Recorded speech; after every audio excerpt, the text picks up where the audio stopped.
szerelem átkozott gyötrelem.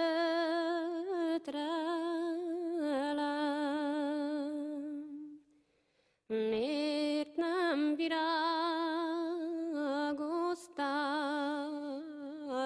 minden Una de las cosas que primero quería contextualizar es que mi experiencia viene del acompañamiento en la caseta, que es un proyecto de pedagogía al libro, como decía pues, la compañera antes, un proyecto que trabaja en la franja 2-6 años, y posteriormente, pues hace unos 3 años que estoy acompañando en todo lo que es pensar el acompañamiento emocional al equipo de Congress Indians, que es una escuela pública que es a partir de los 3 años. Ahora hay hasta primero, porque es un proyecto de nueva creación. Y un poquito mi experiencia viene de ahí, de combinar como la psicología, la psicomotricidad y el trabajo en escuelas. Porque en general siempre cuando hablamos de este tema lo primero que sale es, bueno, pero en las ratios que hay, ¿cómo hacemos? ¿No? Y mi propuesta es como poder salir un poco como salir de la mirada del problema para poder ir hacia dónde tendríamos que ir, como para luego ver qué podemos aplicar de esto.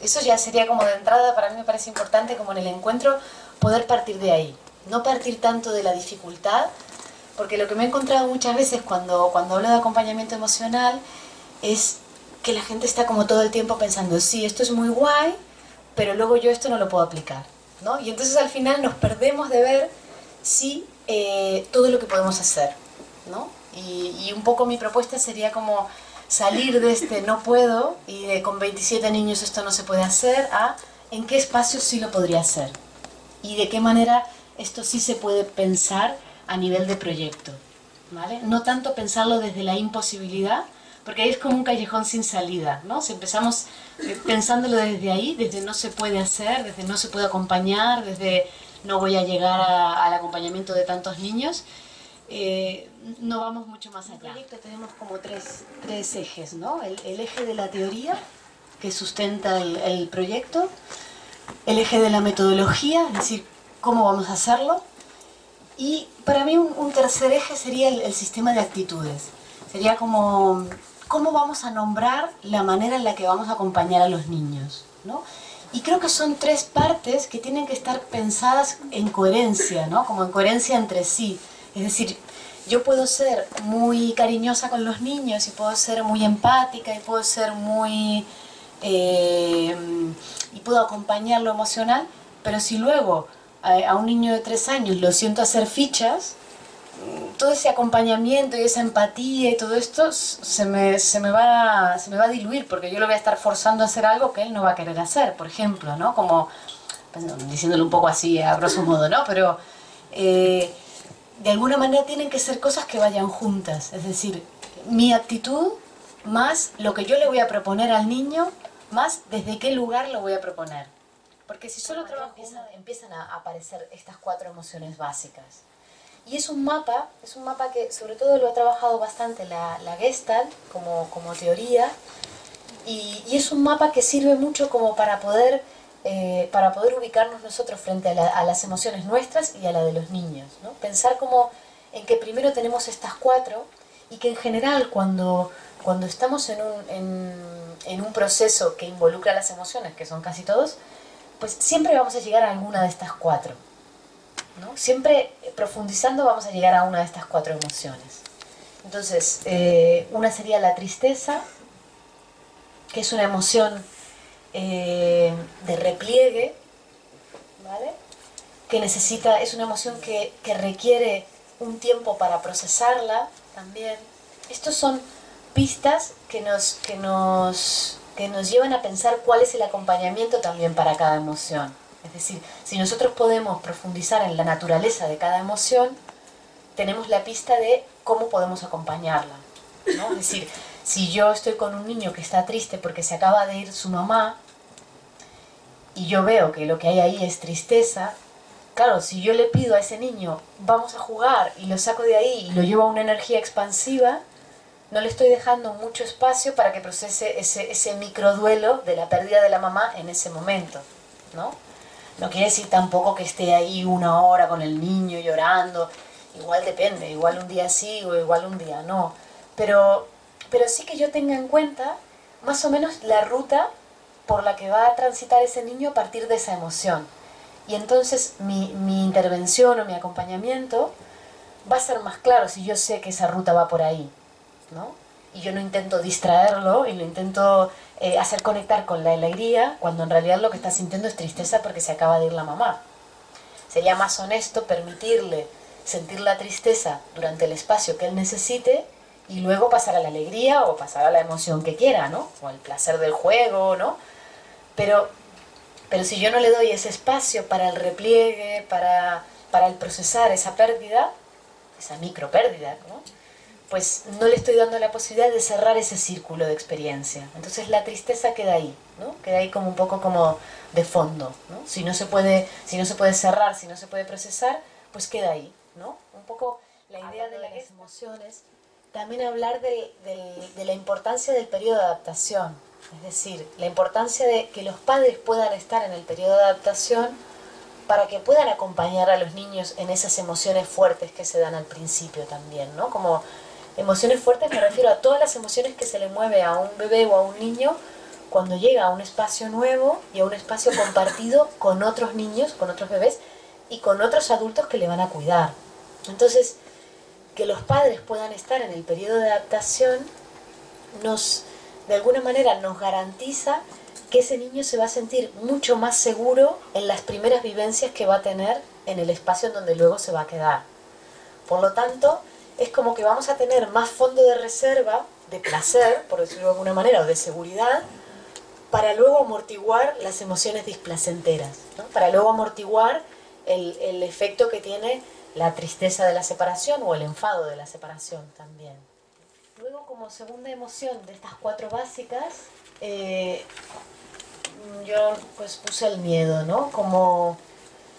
El miedo como emoción que nos puede bloquear, pero que también nos puede dar la señal de que tenemos que ir más despacio, de que tenemos que prestar atención, de estar más alertas.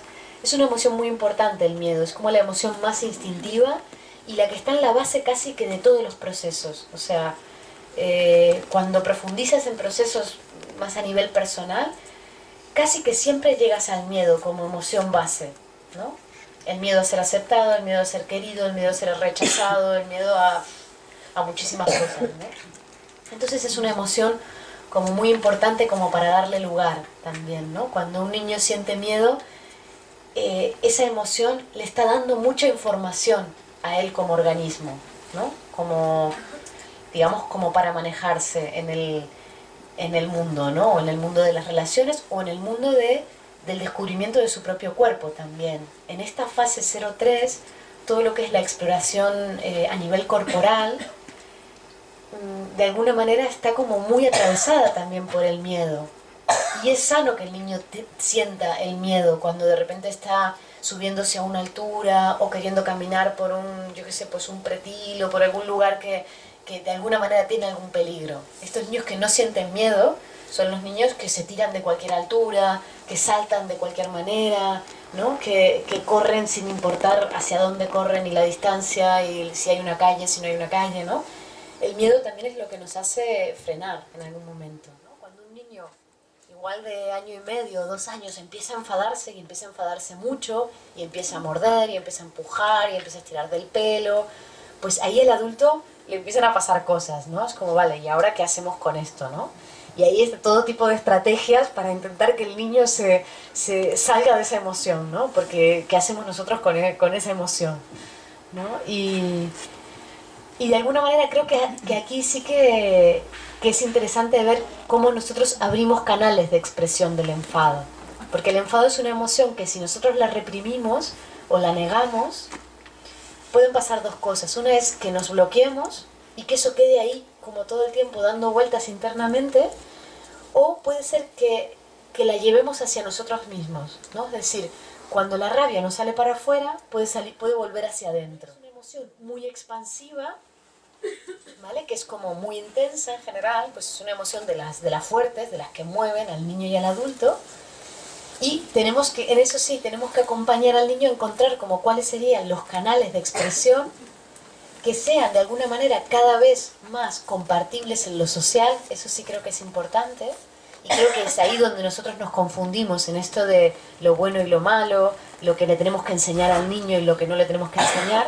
Sí que le tenemos que orientar en cuanto a cuáles son los canales para que él pueda expresarla, pero es necesario darle un lugar a esa emoción, ¿no?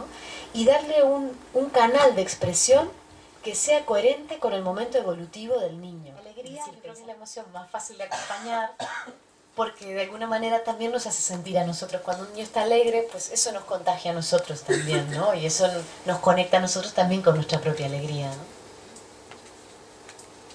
La alegría es una emoción muy expansiva, que contagia, que tiende hacia la relación. Es decir, cuando uno está alegre tiende a relacionarse, cuando el niño está alegre tiende a relacionarse, a jugar, a expandirse. Por eso es una emoción de las fáciles, ¿no?, de acompañar.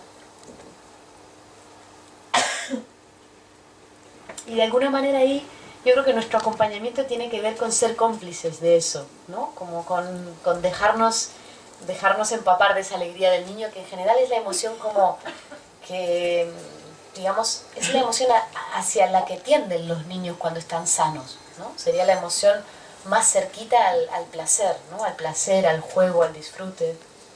Y de hecho cuando un niño no está la mayor parte del tiempo en esta emoción, es cuando se nos prenden las alarmas, ¿no? Cuando dices, ostras, este niño no disfruta, no está contento, no está alegre la mayor parte del tiempo, es como para pensar.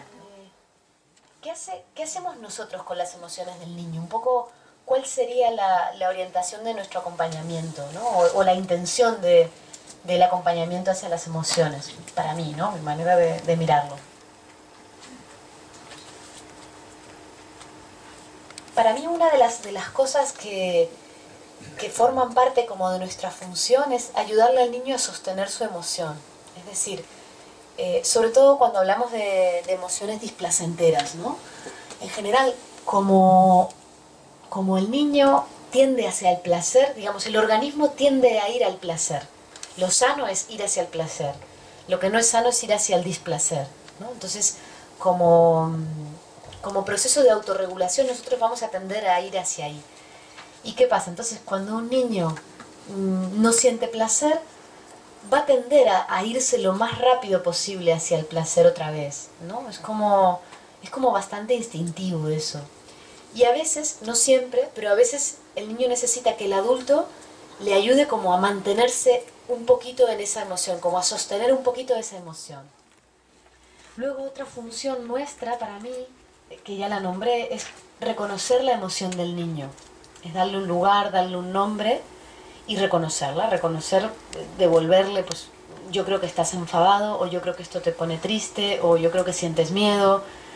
Y digo creo, o pienso, o siento, porque en realidad nosotros hacemos una interpretación de lo que el niño puede estar sintiendo. Es decir, nosotros leemos el lenguaje corporal, el lenguaje gestual, y deducimos por la situación lo que puede estar sintiendo el niño, pero no siempre en realidad tenemos razón. O sea, por ejemplo, el enfado y la tristeza muchas veces se confunden en los adultos, nos confundimos nosotros estas dos emociones, y a veces también las podemos confundir en el niño. O el miedo y la rabia, un niño puede estar pegando por miedo y no tanto por enfado. Y el validar la emoción, yo creo que es muy importante a nivel muy profundo, yo diría, porque tiene que ver con la aceptación del ser de la otra persona, ¿no? Cuando yo le digo a un niño esta imagen que es como bastante común, ¿no? Bueno, cuando te calmes ya volverás, ¿no? Cuando se te vaya el enfado ya hablaremos, ¿no? Cuando dejes de llorar ya podemos hablar, ¿no? O sea, o cuando dejes de llorar ya vuelvo, ¿no? Es como, hay algo que es, para mí, que en eso lo que se traduce es, yo así no te quiero, ¿no? Yo así no quiero estar contigo, yo así no quiero estar cerca, ¿no? O sea, yo creo que lo que el niño puede recibir es, toda esta parte tuya a mí no me gusta, ¿no?